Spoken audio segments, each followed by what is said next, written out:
We're now less than 3 months away from the massive September iPhone event where Apple's gonna reveal the true purpose of their huge iOS 26 liquid glass redesign alongside 10 new products, including the iPhone 17 series, which will fully take advantage of iOS 26. So let's get started with product number 1, which is the AirPods Pro 3. These have been leaked and rumored for the last couple of years, and since we didn't get them last year, this is the year because Apple usually ships them alongside their iPhones in September, and it's actually been 3 years since the AirPod Pro 2s have come out, and the original was actually 3 years before that, so we should be getting them this year. And actually just last week, Steve Moser discovered references to the AirPods Pro 3 within the brand new iOS 26 beta code. These are also expected to get a brand new redesign with a smaller case and smaller buds themselves. We're also expecting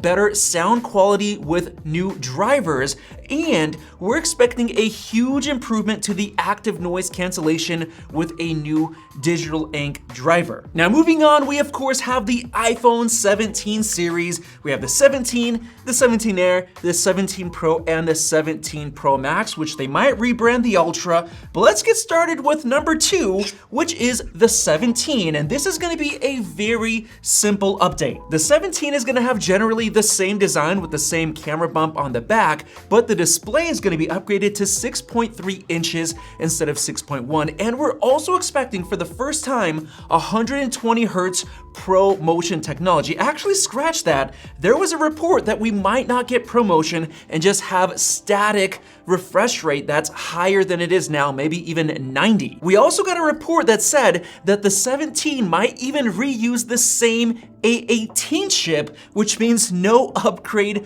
whatsoever, which would be crazy. Now moving on to number 3, we have the 17 Air, and this is going to be a beast of a new iPhone because it is so slim, super slim, that it just feels unreal in the hand. This doesn't feel like it should be real, but it is. I've been using the Samsung Galaxy S25 Edge, and it feels incredibly unique and luxurious, like something I've never used before. But the 17 Air will be even thinner and better. The display is gonna be bigger, 6.6 inches, so in the middle between the Pro and the Pro Max, and it's also expected to get a higher refresh rate 120 Hz screen. We of course have a brand new design for the camera bump. We have this elongated pill shape. Apple also might introduce new battery intelligence, and this is gonna be more advanced than the new adaptive power mode that we just got with iOS 26. We're also expected to get the A19 chip exclusively in this model with 12 gigs of RAM. Now moving on to number 4, we have the iPhone 17 Pro, and this one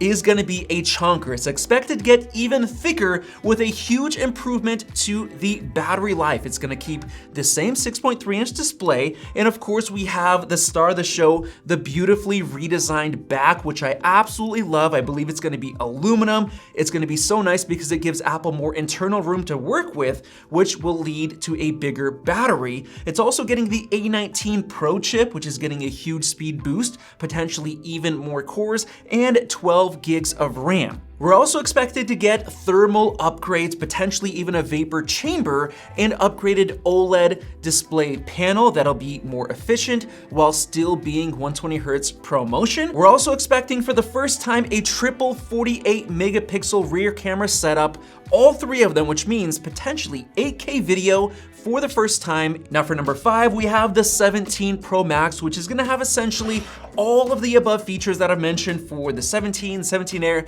and the 17 Pro, but this is gonna be the battery life king because it is getting quite a lot thicker than the current 16 Pro Max, and I think it's gonna be better than any other mainstream phone out there for battery life. We're still getting the 6.9 inch display, but this is rumored to get the best cooling system with, for sure, vapor chamber cooling that's even more advanced. Now, as far as the entire 17 lineup, it's expected to get an upgrade with a brand new Apple-designed Bluetooth and Wi-Fi 7 chip, which is gonna be even more efficient, helping out the battery life. And every single phone in the 17 lineup is getting a 24 megapixel selfie cam, which will be the first first time it gets upgraded in many, many years. Now moving on to number 6, we have the HomePad, which was expected to get announced at WWDC, but it did not. However, we just got some new leaks within iOS 18.6 beta code, which references this new Apple Home Hub device, which is essentially going to be like an iPad that you dock with various different accessories that you can buy. So if you want a wall mount, you'll be able to mount it on the wall and use it like that, or some sort of mounts for tabletops and other areas, which might even include a built-in HomePod-like speaker all in one. It's also expected to get a nice front-facing camera for center stage FaceTime, which would be huge, like using it in the kitchen.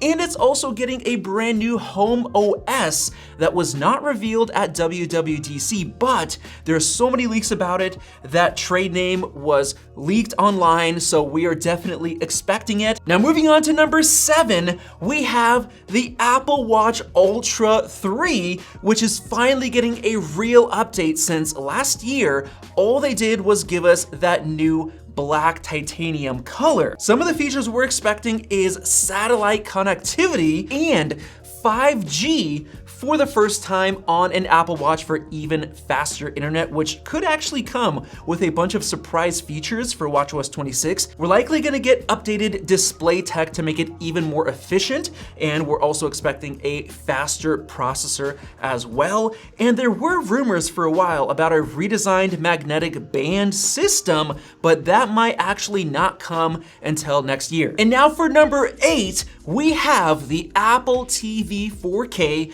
which has been rumored for a while, and it might show up at this September event. If not, then potentially October. But we could potentially see a new design since it's been staying the same for quite a while. We're expecting a new chip to be the big standout feature, which likely will be the A17 Pro, or if not, it might be the A18. And the big deal is that they've redesigned tvOS to look just like all of the new Liquid Glass, which looks pretty awesome. In terms of features, we're expecting Wi-Fi 6E and Bluetooth 5.3, potentially some updates for smart home devices, potentially working like a home hub, but we're gonna have to wait and see because there are not that many details on this yet, but it is gonna be great for gamers. And now for number 9, we have another Apple Watch, which is gonna be the SE3. Now, last year, we were expecting this to show up, but it did not. Apple skipped it, so this year, it's gonna happen for sure. We're expecting